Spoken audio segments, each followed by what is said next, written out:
अभी last Friday एक film release हुई है धुरंधर। सोशल मीडिया पर इसकी काफ़ी चर्चा है और ख़ास तौर पर इसके एक एक्टर अक्षय खन्ना। अक्षय खन्ना ने इस फिल्म में रहमान डकैत का किरदार प्ले किया और उनकी अदाकारी, उनकी एक्टिंग की काफ़ी तारीफ हो रही है। कहा जा रहा है कि वो हीरो यानी रणवीर सिंह पर भी भारी पड़ गए और उसके बाद फिर रहमान डकैत भी सुर्खियों में। फिल्म में जो रहमान डकैत का किरदार अक्षय खन्ना ने किया है, क्या वो असली कहानी है? क्या पाकिस्तान में कोई वाकई रहमान डकैत के नाम से हुआ? और अगर हुआ तो क्या फिर वो वैसे ही था जैसा अक्षय खन्ना ने इस फिल्म में उस किरदार को पर्दे पर उतारा है? तो पेश है रहमान डकैत की पूरी कहानी। रहमान डकैत असल में एक रियल कैरेक्टर है पाकिस्तान का, लेकिन ये कसाई नहीं है बल्कि एक गैंगस्टर कहेंगे आप इसे। ये गैंगस्टर था। पाकिस्तान के कराची में एक जगह है जिसे लयारी कहते हैं। लयारी पाकिस्तान के इस कराची शहर में जिस मोहल्ले का नाम है उसके पास ही पोर्ट भी है और बड़ी जैसे पुरानी दिल्ली जैसा इलाका नहीं होता, लगभग कुछ वैसे ही लयारी का ये इलाका है। वहाँ रंग बिरंगे घर हैं, मिक्स्ड पॉपुलेशन है। वहाँ बलोच भी रहते हैं, सिंधीज़ भी रहते हैं, कच्छीज़ भी रहते हैं यानी जो कच्छ से आते हैं, और सीडीज़ भी जो अफ्रीकन हैं, उनकी भी एक आबादी है। इस पूरे लयारी इलाके को कराची में वहाँ के जो लोकल लोग हैं इसे कराची की माँ भी बुलाते हैं। मतलब लयारी का एक नाम वहाँ के लोकल लोगों की ज़ुबानी में मदर ऑफ कराची, कराची की माँ भी है।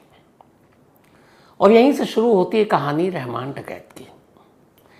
कराची का ये इलाका शुरू से ही एक तरह से क्रिमिनल का गढ़ रहा। उसकी वजह ये है कि यहाँ पर ये जो पूरी आबादी है, बेरोज़गारी यहाँ पर ज़्यादा, कोई काम काज नहीं, नौजवानों की तादाद ज़्यादा। तो जहाँ बेरोज़गारी होती है वहाँ जुर्म के रास्ते पे लोग बहुत आसानी से निकल पड़ते हैं। यही कुछ लयारी की भी कहानी थी। लेकिन अपने वक्त में, आज से पहले, अब तो लयारी जब बदनाम हुआ उससे पहले की बात बता रहा हूँ कि लयारी पाकिस्तान में, पूरे पाकिस्तान में इसका एक नाम हुआ करता था। कराची की माँ या मदर ऑफ कराची या लयारी कहें। उसकी वजह यह है कि पूरे पाकिस्तान में जब भी लयारी का नाम आता था, दो चीज़ें लोगों के जहन में आती थी। एक थी बॉक्सिंग और दूसरी फुटबॉल। लयारी ने पाकिस्तान को कई नेशनल, इंटरनेशनल स्टैंडर्ड के फुटबॉलर भी दिए और बॉक्सर भी दिए। एक बॉक्सर तो जो यहाँ से निकले वो ओलंपिक में ब्रॉन्ज मेडल भी जीता है। ओलंपिक में पाकिस्तान के बॉक्सर ने, वो इसी लयारी का रहने वाला। लेकिन गरीबी, बेरोज़गारी, स्कूल नहीं, कॉलेज नहीं, जॉब नहीं, एजुकेशन का ढंग से इंतज़ाम नहीं, तो इन्हीं सब चीज़ों की वजह से लयारी के जो नौजवान पीढ़ी थी वो धीरे धीरे जुर्म के रास्ते पर चल पड़ी। और इसकी शुरुआत होती है 70s के दौर से।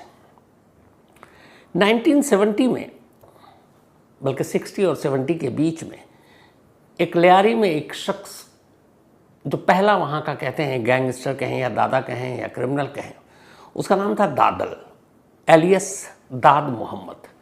दाद मोहम्मद और उसका एक भाई लयारी के ये पहले गैंगस्टर के तौर पर जाने जाते हैं। इन्होंने ऑर्गेनाइज्ड क्राइम की बुनियाद रखी लयारी में और तब ये ड्रग्स का काम करते थे, धंधा, हशीश बेचने का काम, लोगों को हशीश बेचते थे। और प्रोटेक्शन मनी, जो लोगों से वसूली करना, धमकी देना और ये कि तुम्हारी जान खतरे में तो हम तुम्हें प्रोटेक्ट करेंगे, तुम हमें बदले में पैसे दोगे। तो ये इनका मेन काम हुआ करता था, दाद मोहम्मद का उर्फ दादल। इसी दौर में जब दादल की ये हुकूमत चल रही थी, एक और नाम आया लयारी में और वो था हाजी लालू। हाजी लालू एक कच्छी बलोच था और कहते हैं बहुत टफ इंसान था। उसने दाद मोहम्मद को देखा देखी अपना गैंग एक बना दिया इस इलाके में। अब हाजी लालू और दाद मोहम्मद दो अलग अलग गैंगस्टर लयारी में पनप चुके थे, लेकिन दोनों में ज़्यादा झगड़ा इसलिए नहीं था कि दोनों ने इलाके बांट रखे थे। दोनों अपना अपना काम कर रहे हैं, उगाही, वसूली, ड्रग्स का धंधा। इसी दौरान में हाजी लालू की नज़र एक लड़के पर पड़ती है। एक लड़का जो लयार का रहने वाला, बेहद शातिर, बेहद तेज़, हालांकि वो उस ज़माने में लोगों को ठगता था, बहुत बड़े बड़े क्राइम नहीं किए। लेकिन हाजी लालू की जब नज़र पड़ी तो हाजी लालू को उस लड़के में कुछ चीज़ नज़र आई। उसे लगा कि ये एक दिन बहुत आगे जाएगा। हाजी लालू ने उस लड़के को अपने गैंग में शामिल कर लिया, उसके सर पर अपना हाथ रख दिया।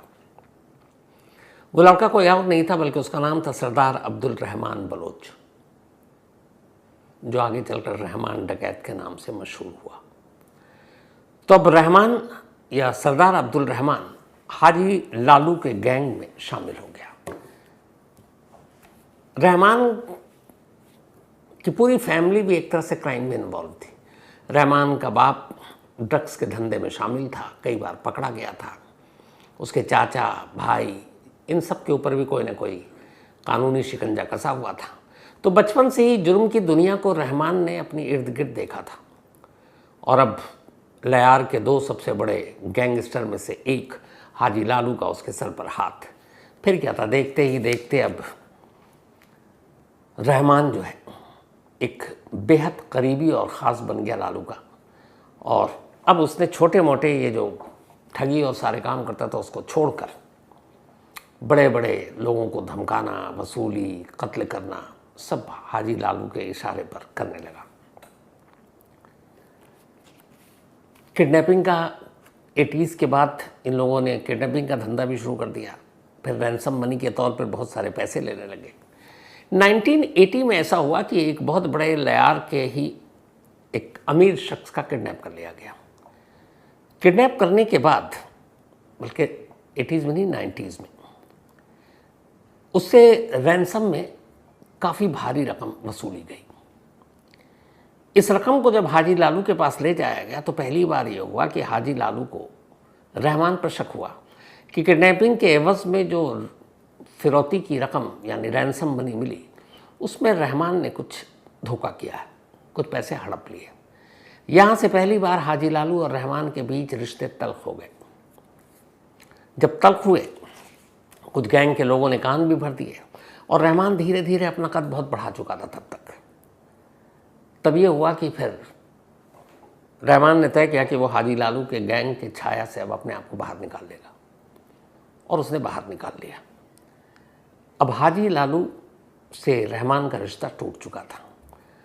रहमान ने अब अपना एक गैंग बनाया, उसी लियारी के लड़कों को लेकर जो क्रिमिनल थे छोटे मोटे। और जब अपना गैंग बनाया, जब उसने जुर्म के रास्ते पर और ज़्यादा खूंखार अपना चेहरा दिखाया, तो यहाँ से फिर रहमान बलोच का नाम रहमान डकैत धीरे धीरे बढ़ता गया। और अब रहमान डकैत दाद मोहम्मद हाजी लालू के बाद तीसरा बड़ा नाम हो चुका था। उधर कुछ वक्त के बाद हाजी लालू की मौत हो गई और हाजी लालू के बेटा अरशद पप्पू, उसने अपने बाप की विरासत संभाल ली। अब हाजी लालू का बेटा अरशद पप्पू है, उधर दूसरी तरफ रहमान डकैत है। बाप के साथ गद्दारी की बात चल ही रही थी, तो इन दोनों में भी बनी नहीं। हालांकि जो कहते हैं हाजी लालू का बेटा अरशद पप्पू, वो अपने बाप से भी ज़्यादा ख़तरनाक, रूथलेस था। वो बड़ी ही दर्दनाक मौत अपने दुश्मनों को दिए करता था। अब अरशद पप्पू जब आया हाजी लालू के बाद, तो हाजी लालू पुराने दौर के क्रिमिनल थे। उन्होंने कहा चलो लड़के ने बेईमानी की है, रहमान डकैत ने, तो ज़्यादा कुछ किया नहीं। लेकिन बेटे हाजी लालू का जो आया, उसे लगा कि अरशद पप्पू को कि नहीं, ऐसे रहमान डकैत को माफ़ नहीं किया जाना चाहिए, उसने पीठ में खंजर भोंका है। अब इसके बाद इन दोनों गैंग में आपसी गैंग वॉर शुरू हो गया। ये बात 2000-2003 के दरमियान की है, जब अरशद पप्पू और रहमान डकैत के बीच में खूनी लड़ाई होती है। और तब कराची के इस लायार ने शायद सबसे ज़्यादा लाशें देखी। इस गैंग वॉर में कहते हैं 1500 से ज़्यादा लोग मारे गए।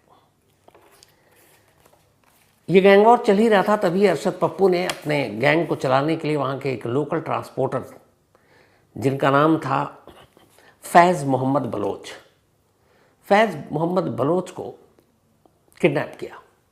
और किडनैप करने के बाद उससे वसूली तो की, लेकिन उसे इस तरीके से मार डाला कि लयार के इतिहास में कहते हैं इससे ब्रूटल मर्डर कभी किसी का हुआ नहीं। मतलब उसके लाश के छोटे छोटे टुकड़े करके उसकी जो बॉडी थी, जो लाश के टुकड़े थे, उसे गधे गाड़ी में घुमाया गया। इसके बाद में टुकड़ों को जलाया गया और फिर सीवर में फेंक दिया गया।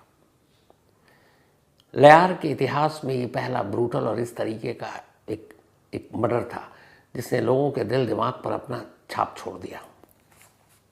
और इस बात के चर्चे पाकिस्तान की मीडिया और हर जगह होने लगी। तब मोहम्मद बलोच के बेटे, जिसका नाम फैजू था, उज़ैर जान बलोच, फैजू निकनेम, उसने अपने बाप का बदला लेने के लिए, उसे लगा कि कोई ताकतवर आदमी चाहिए। तो वहाँ कौन?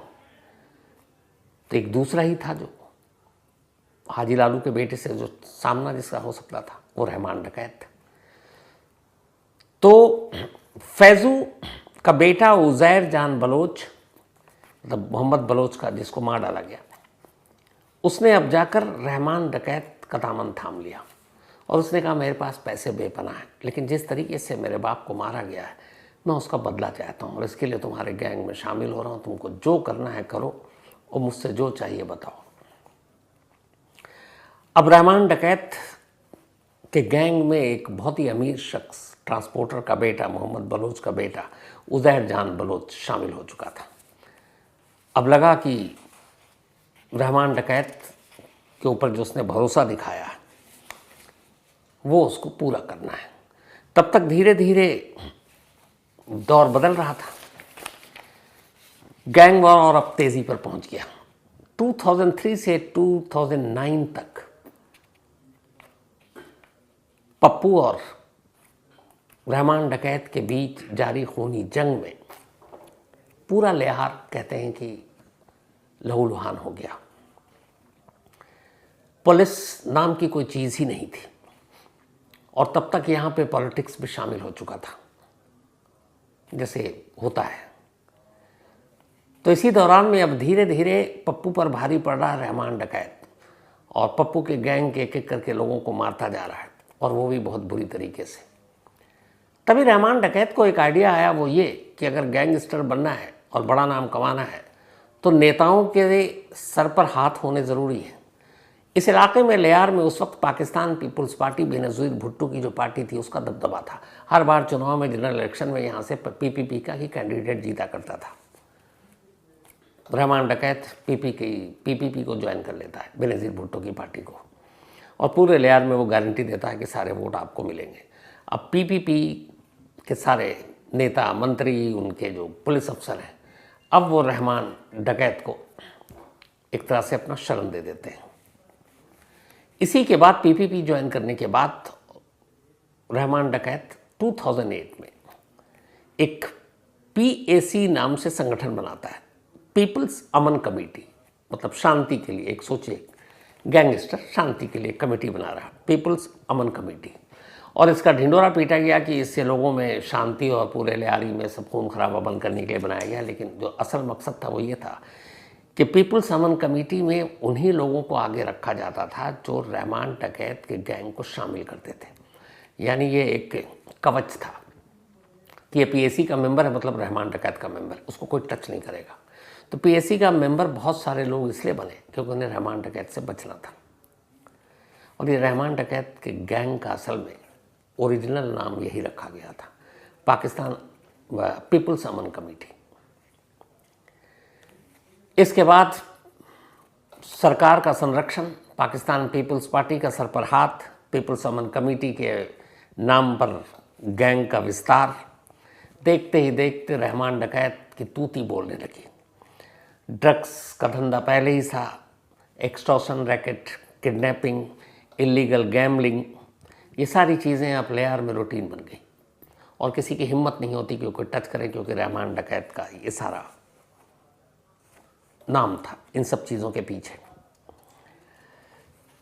अब जब पैसे आए और रहमान डकैत ने पॉलिटिकल पार्टी ज्वाइन किया तो उसे एक और चीज़ लगी कि लियार में अगर क्राइम करना है और लियार में ही रहकर हुकूमत करनी है तो यहाँ के गरीबों को अपने साथ ले लो। अब उसने एक और काम किया, पैसे तो बेबिना कमा लिए, अब उसने गरीबों के लिए काम करना शुरू किया। अगर किसी के घर में पानी नहीं है तो वो पानी की प्रॉब्लम को सॉल्व करवाता, राशन भेजता फ्री का। और यहाँ तक कि उसकी अपनी अदालत होती, लियार में अगर कोई चीज़ होती तो उसकी अदालत में खुद रहमान डकैत ही फैसला करता। लोगों की मदद करना, गरीब लड़कियों की शादी करवाना, राशन पानी, देखते ही देखते अब रहमान डकैत लियारी में एक रॉबिन हुड की इमेज पा चुका था। एक बड़ा गैंगस्टर और अब रॉबिन हुड। ये सब कुछ चल ही रहा था, लेकिन उसके मन में अब भी था कि अरशद पप्पू से बदला लेना है, क्योंकि अरशद पप्पू को मारे बिना वो बलौच और उस ट्रांसपोर्टर के उसका बदला ले नहीं सकता था। बदला लेने के लिए अब सरकार का जब सर पर हाथ आया तो वो और ज़्यादा ब्रूटल हो गया। अब कट्टे, छुरियाँ, चाकू, इनके मुकाबले में अब उसके पास रॉकेट लॉन्चर आ गए। AK-47 तो लियारी में ऐसे गूंजती थी कि जैसे लगता है कि बस पटाखे ही छूट रहे। खून खराबा इस कदर होने लगा कि हफ्तों हफ्तों लियारी के स्कूल कॉलेज बंद हो जाते। बच्चे बाहर खेलने से उनके माँ बाप ने भेजने बंद कर दिया, क्योंकि कभी भी किसी सड़क पर कहीं भी गैंग वॉर शुरू हो जाता पप्पू और रहमान डकैत के बीच में। महिलाएं बाजार नहीं जाती थी खरीदारी करने, कि निकली पता नहीं कौन सी गोली कब किधर से उनको आकर लग जाए। इस दौरान में एक कहानी आई रहमान डकैत को, जिसने उसका खूंखार चेहरा सबसे ज़्यादा और दिखाया। वो ये कि एक बार रहमान डकैत को ये शक हुआ कि जो उसकी माँ है वो पप्पू गैंग और पप्पू के फादर जो थे हाजी लालू, तो हाजी लालू के गैंग में जब रहमान डकैत था तो हाजी लालू के साथ तो रिश्ते अच्छे थे, हाजी लालू का घर भी आना जाना था। तो रहमान डकैत के साथ उसकी फैमिली के साथ भी जान पहचान थी, दुआ सलाम थे। लेकिन कई ऐसी चीज़ें हुई जिससे लगा कि कोई घर का भेदिया है जो हाजी लालू और उसके बेटे पप्पू को इन्फॉर्मेशन लीक कर रहा है। कहते हैं कि कुछ अपने ख़ास लोगों के बाद उसे पता चला कि असल में घर का भेदिया कोई और नहीं बल्कि खुद रहमान डकैत की अपनी माँ है, उसकी अम्मी है। उसने इस सोर्स को कहीं और से भी पुख्ता किया, खबर को पुख्ता किया, और कहते हैं कि जब उसे यकीन हो गया कि उसकी माँ ही भेदिया है तो रहमान डकैत का सबसे खूंखार चेहरा लियारी में उस दिन देखा गया जब ये कहा गया कि उसने अपनी माँ को गला घोंट कर मार डाला और मारने के बाद अपनी माँ को उसी की चुनरी से पंखे में लटका दिया और ये कहा कि माँ ने अपनी जान दे दी। लेकिन रहमान डकैत के करीबियों ने बाद में खुलासा किया कि असल में रहमान डकैत ने खुद अपनी माँ को मार डाला था, सिर्फ इसलिए कि दुश्मन गैंग से वो मिली हुई थी। हालांकि इस कहानी में कितना दम है या इसका मतलब एविडेंस कहीं नहीं मिला, लेकिन ये कहानी पूरे लियारी में और पुलिस फाइल में तैरती रहती है। ये सब कुछ चलता रहा, रहमान डकैत का कहर टूटता रहा। लियारी अब एकदम एक जंग का मैदान, मामला मीडिया तक भी आया। अब ये हुआ कि सरकार को लगा कि ये तो कुछ ज़्यादा हो रहा है, तो कुछ करना चाहिए। तो फिर सरकार ने पुलिस को खुली छूट दी और कहा कि भैया लियारी को साफ करो और ये रहमान डकैत और पप्पू का कुछ इंतज़ाम करो। तब उस वक्त एक, जैसे अपने इंडिया में बहुत सारे इनकाउंटर स्पेशलिस्ट हुए हैं, पाकिस्तान में भी एक ऐसी इनकाउंटर स्पेशलिस्ट बड़ा फेमस 2000 के दौर में, नाम था चौधरी असलम। चौधरी असलम को ये टास्क दिया गया। अब लियारी वो इलाका था जहाँ की मतलब कुछ गलियाँ ऐसी थी जहाँ तो पुलिस वाले घुस भी नहीं सकते थे। उन्हें पता था घुसे तो जिंदा वापस नहीं आएंगे। तो ये काम दिया गया चौधरी असलम को। 9 अगस्त 2009 की वो तारीख थी जब अचानक एक दिन पाकिस्तानी मीडिया में ये खबर आई कि रहमान डकैत एक पुलिस एनकाउंटर में मारा गया। बाद में तस्वीरें भी आई, लेकिन कहा गया कि रहमान डकैत को एनकाउंटर में नहीं मारा गया बल्कि उसको धोखे से बुलाया गया था और फिर उसे पुलिस ने मार डाला। अब रहमान की मौत हो गई, रहमान डकैत की कहानी यहाँ पर ख़त्म हो जाती है। लेकिन रहमान डकैत की मौत के बाद उज़ैर बलोच, उसी ट्रांसपोर्टर का बेटा जो उस वक्त तक करीब हो गया था, जिसने सब कुछ छोड़कर रहमान डकैत का गैंग ज्वाइन किया था अपने बाप का बदला लेने के लिए, उसने रहमान डकैत की मौत के बाद 2009 में रहमान डकैत के गैंग की कमान संभाल ली। अब वही बॉस था रहमान डकैत के गैंग का। और उज़ैर बलोच के बाप को जिस तरीके से मारा गया था, उस चीज़ ने उज़ैर बलोच के रहमान डकैत से भी कहीं ज़्यादा खूंखार बना दिया था। उसके ज़िंदगी का एक ही मकसद था, पप्पू गैंग का सफाया, और पप्पू को वैसे ही मौत देना जैसे उसके बाप को दिया गया। अब उज़ैर ने गैंग संभाली, सिंधी टोपी पहना करता था, उसकी तस्वीर इसी से पहचानी जाती थी। और इसके बाद अब वो लग गया पप्पू गैंग के पीछे। 2009 से लेकर अगले 4 साल तक पप्पू गैंग के बहुत सारे लोगों को मार डाला। फिर से कई सौ लोगों की जानें गई गैंग वॉर में, लेकिन अरशद पप्पू हाथ नहीं आया उज़ैर के। फिर मार्च 2013 की तारीख आती है। मार्च 2013 में कहते हैं कि अरशद पप्पू के गैंग के कुछ लोगों ने मुखबिरी की थी, क्योंकि उस गैंग को पैसा दिया था उज़ैर ने, और उसने लोकेशन बता दिया कि कहीं एक ख़ास जगह पर है और बहुत सारे लोग नहीं हैं उस वक्त अरशद पप्पू के साथ। मौका अच्छा था और मार्च 2013 में उज़ैर के लोगों ने मुखबिर के बताए हुए ठिकाने पर जाकर हमला किया और अरशद पप्पू और उसके भाई यासिर अरफात, इन दोनों को उठा लिया। एक पुराना दुश्मन अब उज़ैर के हाथ में था, जिस दुश्मन का खात्मा खुद रहमान डकैत नहीं कर पाया था।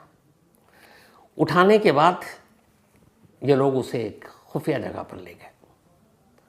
इसके बाद अरशद पप्पू की मौत की जो कहानी की डिटेल बाद में आई, उसने पूरे कराची और लियार के इलाके के लोगों को थर्रा दिया था।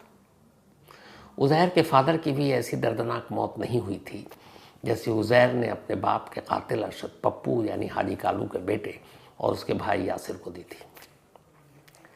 इन्होंने उसको अपने कब्जे में 5 दिनों तक रखा और इन 5 दिनों में जितने जुल्म ढा सकते थे अरशद पप्पू पर ढाया। हर तरीके से टॉर्चर किया। टॉर्चर करने के बाद दोनों भाइयों के सर काटे। फिर बिना सर के उसकी बॉडी को गधे गाड़ी पर रखकर लियारी के अपने पूरे इलाके में घुमाया और लोगों को देखने पे मजबूर किया, देखो ये हमारा दुश्मन है, इसका क्या हाल किया है। तो अरशद पप्पू और उसके भाई का गला काटने के बाद उस बॉडी को दिखाया, घुमाया और फिर पूरी गलियों में लियारी के। इसके बाद अपने बाप की तरह ही इन दोनों के लाशों के टुकड़े किए, उन्हें जलाया और फिर वैसे ही ले जाकर सीवर में फेंक दिया। इत्तेफाक से कहते हैं कि जब ये परेड कराया था बिना सर के बॉडी के, कुछ लोगों ने शूट कर लिया था और ये वीडियो पाकिस्तान में उस वक्त कुछ चैनल पर भी चल गए और ख़ुद नेता, पॉलिटिशियन, पुलिस वाले देखकर ये वीडियो लीक हुआ, वो भी थर्रा गए थे। इसके बाद ये हुआ कि नहीं, ये तो बहुत है, इससे ज़्यादा नहीं। फिर सीधे आया कि अब आप स्पेशल टास्क फोर्स बनाइए। रेंजर्स को हुक्म दिया गया कि अब उज़ैर और बाकी लियारी में जितने भी ऐसे गैंगस्टर हैं, अब उनका सफाया करो, लियारी को अब इन चीज़ों से निपटाओ। जब ये सब कुछ हुआ तो उज़ैर कराची छोड़कर भाग गया। उसके बाद वो अलग अलग ओमान और कई और देशों में रहा। फिर जो बाकी के छोटे मोटे लोग थे वो भी वहाँ से निकल लिए और सब अलग अलग देशों में चले गए। कहते हैं कि सिर्फ उज़ैर और इस पप्पू के गैंग वॉर के बीच में 2000 लोग मारे गए थे। उससे पहले कि जब रहमान डकैत था उनकी अलग कहानी थी। 2016 में उज़ैर बलूच वापस पाकिस्तान पहुंचा। पाकिस्तानी रेंजर्स को पता चला और उन्होंने कराची के बाहर से उसे अरेस्ट कर लिया। अरेस्ट करने के बाद मिलिट्री कोर्ट में उसे पेश किया गया, जहां से उसे सज़ा हुई और पिछले 9 सालों से उज़ैर अब भी पाकिस्तान की जेल में बंद है। जो दूसरा एक क्रिमिनल और था, बाबा लाडला, जो पप्पू के गैंग से था, पप्पू की मौत का बदला लेने के लिए आया था। 2017 में उसके बारे में भी जानकारी मिली, वापस कराची आ रहा और रेंजर्स के साथ एक शूट आउट में मारा गया। 2018 में गफ़ार ज़िक्री, जो आखिरी लियार का इन सारे गैंग के बाद एक नया नाम उठा था और लग रहा था कि अब ये सिलसिला अभी भी आगे चलेगा, उसका नाम था गफ़ार ज़िक्री।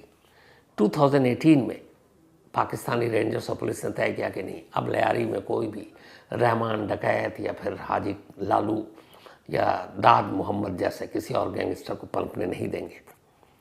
तो फिर गफ्फार जिक्री को भी पुलिस ने एक एनकाउंटर में मार दिया। इसके बाद अब यह है कि लियारी जो 60s से दौर शुरू हुआ था, उसके बाद से अब वहाँ पर बहुत कुछ बदल गया। अब वहाँ लॉ एंड ऑर्डर है, बहुत सारी चीज़ें हैं, और सबसे बड़े इस बदलाव की जो निशानी है वो ये है कि जो लियारी शुरू से आखिर तक पाकिस्तान पीपल्स पार्टी के उम्मीदवार को जिताता रहा था, जब यहाँ से सारे गैंगस्टर का एक एक करके सफाया हुआ, तो जो लास्ट चुनाव हुआ और जो उससे पहले का चुनाव हुआ, वहाँ पर लियारी ने अपने पॉलिटिकल थिंकिंग या सोच को भी बदल दिया।